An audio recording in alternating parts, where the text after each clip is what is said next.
अच्छा मियाँ, मैं ना तुझे कहानी सुनाता हूँ। ये कहानी है कुछ हज़ारों साल पुरानी। ये तब की कहानी है जब मैं पैदा भी नहीं हुआ था। ये तब की कहानी है जब मैं रूह था और आसमानों के ऊपर रहता था, वहाँ पे पार्टी करता था। एक दिन मुझे अल्लाह ताला का मैसेज आया। अल्लाह ताला ने उसमें एक लोकेशन भेजी। अल्लाह ताला ने कहा पहुँचो यहाँ पर। उस पर लिखा था जी आलम अरवा पहुँचना। मैं आलम अरवा पहुँच गया। वहाँ देखा तो वहाँ तो वक्री पार्टी चल रही थी। इधर भी मेरी रूहें थी, उधर भी मेरी रूहें थी। ऐसे लगता था जैसे दुनिया जहां की रूहों को एक जगह इकट्ठा कर लिया गया। मुझे वहाँ पे इमरान तू भी नज़र आया, मुझे वहाँ पे वली भी नज़र आया, वहाँ पे मुझे अनम भी नज़र आई। तुम लोग वही दंदियाँ निकाल रहे थे अपनी। अभी मैं इधर उधर देख ही रहा था तो थोड़ी देर में अल्लाह ताला पहुँच गए। अल्लाह ताला मेरे पास आया, उन्होंने पूछा हाँ भाई what's up. And I was like boss I am doing good, how are you. मैं कहा आई एम गुड टू, चल मैं तुझे आज एक जगह दिखाता हूँ। उन्होंने कहा, मैंने कहा जी आप मालिक हैं, जिधर मर्जी ले जाएं, जो मर्जी जगह दिखाएं। तो अल्लाह ताला ने मुझे अपनी गाड़ी में बिठाया और एक उस शहर से बाहर ले गए और एक नए शहर में ले आए।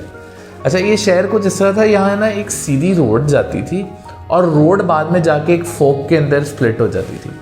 अच्छा, फोक का जो राइट साइड था ना, उधर मुझे एक इमारत नज़र आई, इतनी खूबसूरत कि मैं आपको बयान नहीं कर सकता। इमारत की कुछ 100 फ्लोर्स थी और एक फ्लोर से जैसे ही दूसरी फ्लोर पे आपकी नज़र जाती थी, फ्लोर बाय फ्लोर वो ज़्यादा ही खूबसूरत होती जाती थी, ज़्यादा ही ग्रैंड होती जाती थी। और फोक के लेफ्ट साइड के ऊपर एक खड्डा सा था और इतना बड़ा और भयानक खड्डा मैंने ज़िंदगी में कभी नहीं देखा था। अच्छा, मैंने उस थोड़ा ऊपर होकर उस खड्डे को देखा तो उस खड्डे का जो डेप्थ थी वो कोई 1000 फ्लोर नीचे तक जा रही थी।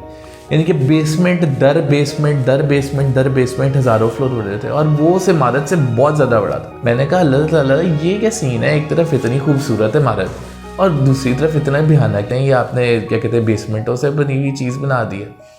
अल्लाह ताला ने कहा ये ज़रा बढ़िया, ये मैंने मलिक फ़याज़ साहब को ठेका दिया था इसका। मैंने कहा ठीक है।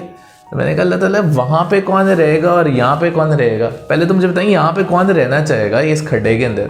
मैंने कहा यहाँ पे भी लोग रहना चाहेंगे, यहाँ पे वो द इनोसेंट ब्रदर्स होंगे, क्या कहते हैं जोरदारी साहब होंगे, उनकी आल औलाद होगी।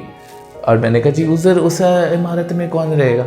मैंने कहा जी वो ऊपर 30वीं फ्लोर देख रहा है। मैं कहा हाँ जी देख रहा हूँ। तो वहाँ पे ईदी साहब को जगह दिया। मैं कहा उसके साथ, मैंने कहा 7 सलानी वेलफेयर फंड वालों को दी हुई है, उसके साथ तू देख रहा फातमीद फाउंडेशन वालों की जगह। मैं कहा 30वीं फ्लोर से ऊपर जो चीज़ें जा रही हैं टॉप फ्लोर पे बताएं क्या सीन है। मैं कहा वो उधर की बात तू ना कर, उधर बड़े लोग रहते हैं, उधर नबियों को जगह दी है, उसके नीचे औलिया को जगह दी है। मैंने कहा अल्लाह ताला ये तो बड़ी अच्छी बात किया आपने। मैंने कहा अच्छा वैसे मज़े की बात मुझे बताएं कि खानन साहब को आपने कहाँ पे जगह दी है। तो उन्होंने मुझे बताया कि यार ये देखना, ये जन्नत और दोज़ख के बीच में एक सेंटर में रोड जा रही है, उसके आगे जाके यू टर्न आता है, वहाँ पे खान साहब का बंदोबस्त किया। मैंने कहा ये आपने बिल्कुल सही काम किया। तो मैंने कहा अल्लाह ताला ये इतनी खूबसूरत इमारत बनाई है, यहाँ पे ज़रा थोड़ा अपना भी सीन ऑन करें। मैंने कहा हाँ तेरे लिए जगह रखी है, ग्राउंड फ्लोर पे एक है छोटा सा फ्लैट, तुझे दे देते हैं। मैंने कहा नहीं अल्लाह ताला, इतना फ्लैट नीचे ग्राउंड फ्लोर पे इतनी खूबसूरत इमारत जो जैसे जैसे ऊपर जाती है उतनी खूबसूरत होती जाती है, तो थोड़ा ऊपर जगह दें मुझे, यहाँ पे नीचे मैं क्या करता फिरूँगा। तो अल्लाह ताला ने मुझे कहा नहीं वो तू ऊपर की बात ना कर, ऊपर के जैसे जैसे जाएगा वहाँ के किराए बढ़ते जाएंगे, वहाँ की प्राइस बड़ी ज़्यादा है। मैं कहा नहीं अल्लाह ताला किस्तें कर लेंगे, आपसे ख़रीद लेंगे तो कुछ कर दें।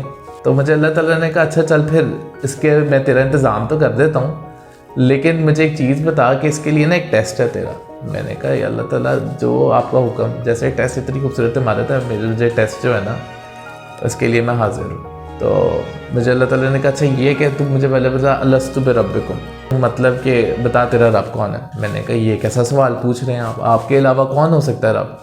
तो अल्लाह ताला ने मुझे कहा अच्छा अगर मैं तुझे ये भुला दूँ कि मैं तेरा रब हूँ तो तू मुझे पहचान लेगा। मैंने कहा ये अल्लाह ताला मैं अंधा हो जाऊँ, बहरा हो जाऊँ, गूंगा हो जाऊँ, मैं तब भी पहचान लूँगा आप मेरे रब हैं, क्योंकि आपके अलावा और रब कोई हो नहीं सकता। मैंने कहा चल फिर तेरा यही इम्तिहान होगा, मैं तुझे दुनिया में भेजूँगा एक सेपरेट दुनिया के अंदर, और मैं तेरे जहन से ये सब कुछ मिटा दूँगा कि तू एक रूह था, तू ये आलम अरवा में आया, तो मैंने तुझे पैदा किया, और मैं तुझे वहाँ पे तेरा टेस्ट लूँगा कि तू मुझे पहचान सकता है कि नहीं पहचान सकता। मैं तुझे निशानियाँ दूँगा, मैं तुझे नबी दूँगा, अम्बिया दूँगा जो तुझे बताएंगे कि एक रब एग्जिस्ट करता है, और मैं तुझे तेरे अंदर भी निशानियाँ दिखाऊँगा, तेरे बाहर भी निशानियाँ दिखाऊँगा, अपनी कुदरत दिखाऊँगा, और मैं देखूँगा कि तू मुझे पहचानता है कि नहीं पहचानता।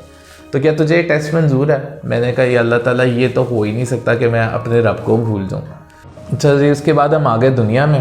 तो दुनिया में आके मुझे 32 साल की ज़िंदगी गुजारने के बाद एहसास हुआ है कि वो कमिटमेंट काफ़ी बड़ी उठा ली थी, क्योंकि यहाँ तो हो गया वह जी बेड़ा गर्क, क्योंकि यहाँ पे उस रब को तो याद करना दूर की बात है, ज़मीन पे बड़े रब बना लिए हैं। तो वो जो जन्नत का फ्लैट है उसकी किस्तें तो मैं अदा कर पा नहीं रहा, और जो ग्राउंड फ्लोर पे फ्लैट मिल रहा था वो हाथ से निकल गया। अब लगता है उस खड्डे में कहीं पे जगह मिलेगी, लेकिन मैं वहाँ जाना चाहता नहीं हूँ। तो ऐसे है कि ये कहानी मैं बड़ी पहले भूल चुका था, लेकिन कुछ दिनों पहले एक किताब पढ़ने के बाद मुझे ये कहानी दोबारा याद आई। इमाम गज़ाली की किताब है कीमिया सादत। अगर आप उसका अंग्रेज़ी में तर्जुमा करें तो it is like the alchemy of happiness. तो इस वीडियो के अंदर उस किताब का जायज़ा लेते हैं, उसकी परतें खोलते हैं और देखते हैं कि वाकई एल्केमी ऑफ हैप्पीनेस है क्या। जैसे कि नाम से ही साफ ज़ाहिर है कि ये हज़रत इमाम गज़ाली का फार्मूला है कि इंसान अपनी कंटेंटमेंट, अपनी सेटिस्फेक्शन, अपनी हैप्पीनेस कैसे अचीव कर सकता है। तो उसकी एक बड़ी सिंपल सी शर्त है कि वो अपने खुदा को पहचान ले। फिर उन्हें वो बताते हैं कि अपने खुदा को अगर पहचानना है तो उसके लिए क्या चाहिए। वो उसके लिए कहते हैं कि अगर आपने अपने खुदा को पहचानना है तो पहले अपने आप को पहचानना पड़ेगा। जैसे कि हज़रत अली कहते हैं, जिसने अपने आप को पहचान लिया उसने अपने रब को पहचान लिया। और फिर खुदा ताला भी यही कहता है, जैसे कि कुरान में कहा जाता है, अनकरीब हम उनको निशानियां दिखाएंगे सारे जहान में और उनकी अपनी ज़ात के अंदर, ताकि वो पहचान लें कि हक ज़ात वही है। ठीक है, तो इंसान की पहचान क्या है, इसके ऊपर इमाम गज़ाली पूरा एक मुकदमा पेश करते हैं। वो कुछ सवाल रखते हैं अपने पढ़ने वालों के सामने। वो कहते हैं कि अगर मैं किसी इंसान से पूछूं कि तुम क्या हो और वो मुझे जवाब दे कि मैं जिस्म हूँ, तो इस इमाम गज़ाली उससे सेटिस्फाइड नहीं होते। वो कहते हैं अच्छा चलो ये तो तुमने बात की एक्सटर्नल चीज़ों की, तो तुम मुझे बताओ इंटरनली तुम क्या हो। उसके ऊपर वो कहते हैं कि अगर कोई इंसान ये जवाब दे कि मैं इंटरनली एहसास या सेंसेस हूँ, यानी कि अगर मुझे भूख लगती है तो भूख एक इंसानी एहसास है और मैं खाना खा लेता हूँ, मुझे ठोकर लगती है तो दर्द एक इंसानी एहसास है, मुझे दर्द महसूस होता है, तो इमाम गज़ाली इससे भी सेटिस्फाइड नहीं होते। वो कहते हैं कि ये सब चीज़ें तो जानवरों के अंदर भी हैं, जानवर भी अपने जिस्म से कॉन्शियस है, जानवर भी अपने दर्द और भूख के एहसास से कॉन्शियस है कि उसको भी जब भूख लगती है वो खाना खा लेता है, जब उसको गुस्सा आता है तो वो किसी के ऊपर धाड़ पड़ता है, जब उसको ठोकर लगती है या किसी से मार खाता है तो उसको दर्द होती है। तो इंसान और जानवर में क्या चीज़ फ़र्क करती है। इमाम गज़ाली कहते हैं कि इंसान ने अगर अपने आप को पहचानना है तो उसको पहले ये पता करना पड़ेगा कि उसकी एग्जिस्टेंस किन चीज़ों से कंसिस्ट करती है, यानी कि उसकी एग्जिस्टेंस के कंपोनेंट्स क्या हैं। तो इधर वो एक्सप्लेन करते हैं कि जब एक इंसान अपनी माँ के पेट में होता है तो 4 महीने के बाद जो वो गोश्त का लोथड़ा होता है जो कि माँ के पेट के अंदर एग्जिस्ट कर रहा होता है, वो एक ह्यूमन फॉर्म लेना शुरू कर देता है। इस टाइम पे अल्लाह ताला एक फ़रिश्ते को हुक्म देता है कि जाओ और इसके अंदर एक रूह फूंक के आओ। ये रूह वही है वो जो आलम अरबा में जो रूहें हैं जिन्होंने अपना बेड़ा गर्क किया हुआ था कि हमने जाना है इस दुनिया के अंदर और टेस्ट देना है। तो इंसान की जो कॉम्पोजिशन है वो 2 चीज़ों में बढ़ती है। एक चीज़ है इंसान की फ़िज़िकल बॉडी और दूसरी चीज़ है इंसान की रूह, जिसे कुरान पाक कल्ब भी कहता है, दिल भी कहता है। इसमें एक चीज़ जो इमाम गज़ाली क्लियर करते हैं वो करते हैं कि ये जो जिस्म है ये मादी चीज़ है और इसने ख़त्म हो जाना है। ये थोड़ी देर के लिए अल्लाह ताला ने मटीरियली आपको प्रोवाइड किया गया ताकि आपका टेस्ट ले सकें, लेकिन जो असल चीज़ है वो चीज़ आपका कल्ब या आपकी रूह है जो कि अल्लाह ताला के पास से आई है। इस जिस्म में थोड़ी देर के लिए ठहरेगी, इधर अपना टेस्ट देगी और फिर वापस अल्लाह ताला के पास चली जाएगी और उसने फिर जाके अल्लाह ताला को मुंह दिखाना है। तो मेन जो चीज़ है वो कल्ब है, रूह है, दिल है, और जिस्म जो है मादी है, ख़त्म हो जाने वाला है, इस दुनिया में पैदा किया गया, इस दुनिया की मिट्टी से पैदा किया गया और इस दुनिया के अंदर ही रह जाएगा। इस स्टेज में इमाम गज़ाली एक स्टेप आगे जाते हैं और वो यूज़ करते हैं एनालॉजीज़ का।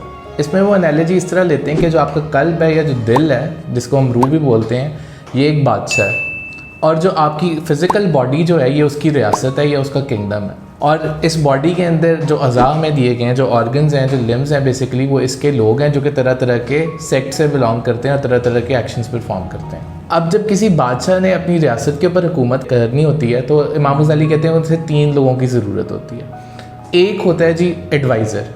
एडवाइज़र का जो शोबा है वो इमाम गज़ाली कहते हैं कि वो है आपकी अकल और आपके शऊर के पास। उसके बाद 2 जो मेन ब्रूट फोर्स या आयरन फिस्टेड फोर्सेस आपके पास आती हैं जो कि आपको चाहिए अपनी बॉडी को चलाने के लिए, उसमें आता है सबसे पहले गुस्सा या anger. Anger is basically considered the policeman of the state. और दूसरी तरफ जो आता है वो आता है आपकी ख्वाहिश या डिज़ायर, जिसे वो टैक्स बेरर या टैक्स कलेक्टर का शोबा देते हैं। मसला ये है कि एंगर और डिज़ायर जो है वो बेसिकली इंटेलेक्ट के डायरेक्ट दुश्मन है अगर वो आपके इंटेलेक्ट के ताबे ना हो। क्योंकि एंगर यानी कि गुस्सा क्या कहता है, गुस्सा जो है वो हमेशा आपकी ईगो को आगे लेके आता है। वो कहता है मार दो, तोड़ दो, इस बंदे ने मुझे ये बात कैसे कर दी, ये मुझे कह कैसे सकता था, मैं तो इसको छोड़ूंगा नहीं। और दूसरी तरफ जो डिज़ायर है, जो ख्वाहिश है, वो कहती है कि मुझे सब कुछ अभी दे दो, मुझे भूख लगी है, मुझे सारे का सारा खाना दे दो, मैंने तो उनके खाना खाना है, मैंने खाने को कम नहीं करना आपने। मुझे क्या कहते हैं, इस टाइम शहवत महसूस हो रही है तो मुझे निकाह मेरा फ़ौरन करा दो, चाहे मैं भी इस काबिल हुआ हूँ कि या नहीं हुआ। तो डिज़ायर जो है हमेशा ओवर प्रोसीड करती है, ओवरडू करने की कोशिश करती है चीज़ों को इमोशंस के अंदर आके। तो ये जो है, अगर ये डायरेक्टली इंटेलेक्ट के ताबे नहीं है तो ये दोनों इंटेलेक्ट के दुश्मन हैं। अच्छा, जब ये इंटेलेक्ट के दुश्मन बनते हैं और ये इंटेलेक्ट से ज़्यादा पावरफुल हो जाते हैं तो फिर हार्ट जो है वो हुक्मरानी, बेसिकली जो कल्ब है वो हुक्मरानी नहीं कर सकता। और इसकी वजह से जो हार्ट है वो टेंट हो जाता है या धुंधला पड़ जाता है या उसके ऊपर दाग पड़ जाते हैं। क्योंकि ये जो आप अगर देखें, जो एंगर और डिज़ायर या गुस्सा और ख्वाहिश जो है, अगर ये एक हद से ज़्यादा हो तो ये आपको गुनाह की तरफ लेके जाते हैं। अब हम फ्लिप साइड की बात करते हैं। इमाम गज़ाली कहते हैं कि अगर ये दोनों ताबे आ जाएं आपकी शऊर और अकल के, तो फिर हार्ट इसके ऊपर सही हुक्मरानी करता है। क्यों? क्योंकि एंगर की बात करें तो एंगर एग्रेसर है, जिस तरह हमने बात की, हमेशा गुस्से में गुस्सा जो है जल्दी आता है और वो ईगो को बीच में लेके आता है। लेकिन अगर ये इंटेलेक्ट के ताबे आ जाए तो वो एग्रेसर से प्रोटेक्टर बन जाता है। प्रोटेक्टर का मतलब वो जस्टिस की तरफ ज़्यादा आ जाता है। अब जो आप अपना एंगर इस्तेमाल कर रहे हैं वो किसी को नुकसान पहुंचाने के लिए इस्तेमाल नहीं कर रहे, बल्कि किसी की हिफाजत करने के लिए इस्तेमाल कर रहे हैं। दूसरी तरफ ख्वाहिश की बात करते हैं। ख्वाहिश जो पहले थी, क्या कहते हैं, जो डिज़ायर थी आपकी, जो कहती थी सब कुछ मुझे दे दो, मुझे भूख लगी है, अब अगर वो इंटेलेक्ट के ताबे आ जाए तो वो एम्पैथी में कन्वर्ट हो जाती है। यानी कि वो कहती है कि अगर मुझे भूख लगी हुई है तो किसी और को भी भूख लग सकती है, किसी और की भी ज़रूरियात हो सकती हैं। तो वो एम्पैथी यानी कि उसके एक मज़लूम को समझना शुरू कर देती है। तो जब ये दोनों इंटेलेक्ट के ताबे आते हैं तो हार्ट जो है अब सही तरीके से आपके जिस्म को रूल कर सकता है और हार्ट के पास अब वो बैंडविड्थ आ जाती है कि वो डिवाइन नॉलेज को अचीव कर सके। तो बात यहाँ पे ख़त्म होती है कि जब तक आपकी बॉडी और योर सेल्फ या आपकी रूह या आपका कल्ब जब तक इन बैलेंस है विद योर बॉडी और आपकी बॉडी को इसलिए इस्तेमाल कर रहा है ये समझ के कि वो सिर्फ एक सवारी है जो कि थोड़ी देर के लिए उसको प्रोवाइड की गई है और ये एक टेस्ट के लिए प्रोवाइड की गई है और ये खुदा के असूलों के मुताबिक लोगों को मदद करने के लिए इस्तेमाल होगी और आपकी मदद करने के लिए इस्तेमाल होगी और इसलिए इस्तेमाल होगी कि खुदा को पहचान सके। तो तब तक जो है इंसान खुश रहेगा, तब तक उसे ट्रू कंटेंटमेंट मिलती रहेगी। क्यों? क्योंकि बात वहीं पे आती है कि मेन चीज़ आपका कल्ब है और कल्ब को सुकून सिर्फ और सिर्फ खुदा की ज़ात से ही मिलना है, उसकी नॉलेज से ही मिलना है, डिवाइन नॉलेज से मिलना है। तो यहाँ पे इमाम गज़ाली जो है अपना छोटा सा ये पहले चैप्टर का मुकदमा है जिसको ख़त्म करते हैं। इसके बाद और बहुत सारे चैप्टर्स आते हैं जिसके अंदर वो डिफरेंट तरीके से बताते हैं कि आप अपने एंगर को किस तरह सबड्यू कर सकते हैं, अपनी ख्वाहिशात को किस तरह सबड्यू कर सकते हैं, किस तरह आप अपनी ज़िंदगी को बैलेंस के अंदर लेके आ सकते हैं। लेकिन हमारे पास इतना टाइम नहीं क्योंकि इसके ऊपर हम 5 से 6 घंटे की वीडियो भी कर सकते हैं। लेकिन जैसे जैसे हम लोग आगे जाएंगे आप देखेंगे हम इन चीज़ों को फर्दर डिस्कस करेंगे और फर्दर लेके चलेंगे और इंशाल्लाह ताला सबके लिए अफादियत का बाइस बनेंगे। टिल देन अपना बहुत सारा ख्याल रखिएगा। मिलते हैं फिर अगली वीडियो में नए कंटेंट के साथ। तब तक के लिए अल्लाह हाफ़िज़।